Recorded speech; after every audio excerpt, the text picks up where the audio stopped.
I want to thank y'all for tuning in to the very first episode of the Big Box. Let's get straight into it. I wanted to cover some small topics. You know, one of my favorite things to do in life is the father. I love being a dad. I believe it's so rewarding, and like you can see yourself extended in someone else's life that you help create.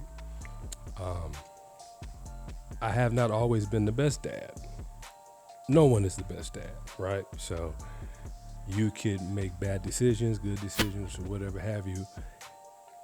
I'm pretty sure you have the right intentions for your child, or you want to make the right decisions. But when I think over my life, I always think about the decisions. Like, if I make this decision for my child, how will it affect them later on? Because you want to make positive deposits into your child's life, right? You want to make good investments so that they could grab a hold to the ideology of good investments, reaping what you sow, and then understanding that what you do now affects what you can do later. We live in a world where everything's so fast. I remember when I was a kid, the days, they went by so slow. 24 hours was like forever. It's like, man, when is it going to be nighttime? When is it going to be dark? Like, it's like all day long. But now with social media being implemented into life, everything is on a fast pace. And those things affect how our children interact with time. And so as a parent, I've had to find a way to reach my children. My kids love gadgets. They love to play PlayStation, Nintendo, all these different things. But lately, I've been trying to find activities that we can do as a family without gadgets. I have 4 girls and 2 boys. My eldest being about to turn 23, and my youngest is about 4 months old, right? And so they all want to do what the eldest one does. So for example, my youngest son wants to be like my eldest son.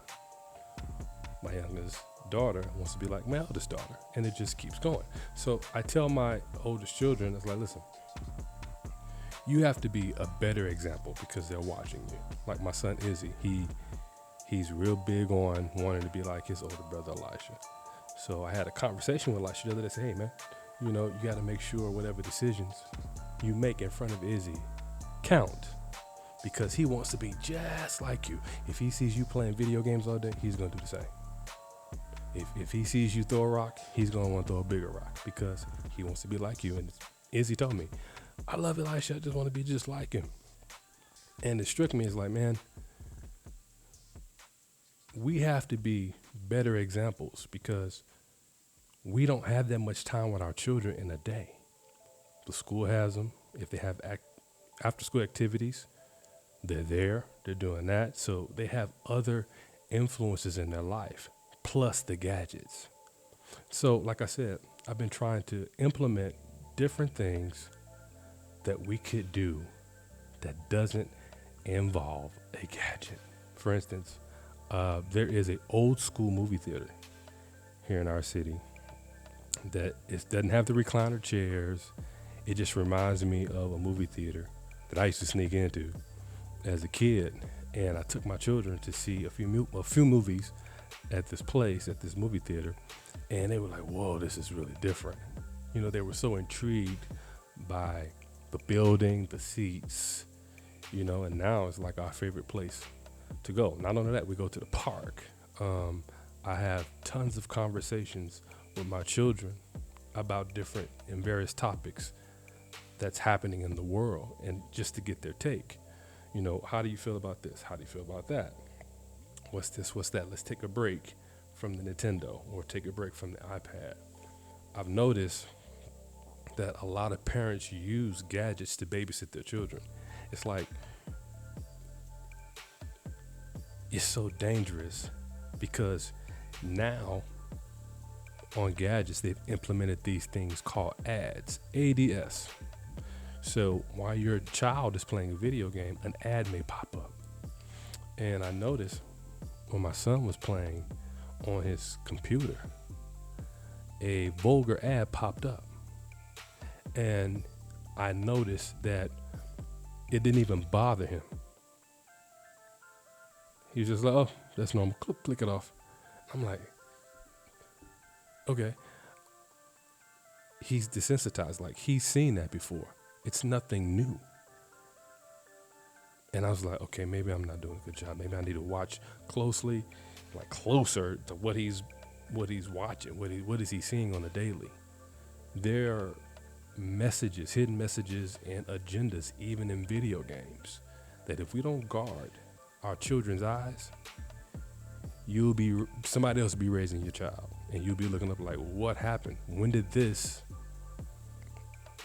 happen? Like, when did they change? Well, you left them on the gadget too long, and now they're doing what they see. Lust and sexualization and those ideologies are heavy in schools. So there are many agendas that are being pushed on our children. But I firmly believe that the most powerful influence in a child's life, number one, is the father, then the mother. As a man, I feel like we have to do a whole lot more, and we're lacking because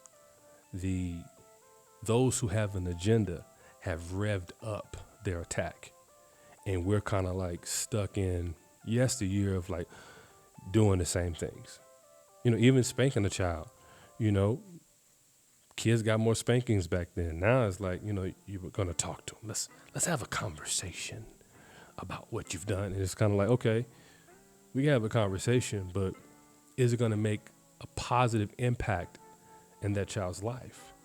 One conversation that may take 5 to 10 minutes versus 15 hours of someone else or something else influencing your child.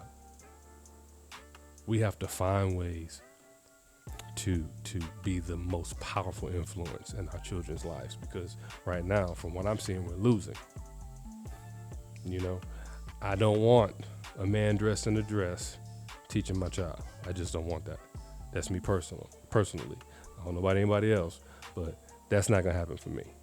Well, you can't say that. I am saying it. And it's disheartening that you could be canceled for something like that. And you can be canceled for standing up for your own rights and what you believe in. And, if you're going to get canceled, it's worth it, because now you have privacy for you and your children to live your life, and you can teach your children whatever the heck you want to teach them. But with all that said, the things that are happening in our society is just not safe for our children. Not right now, especially those of faith. If you have some people go to church, some people don't, whatever.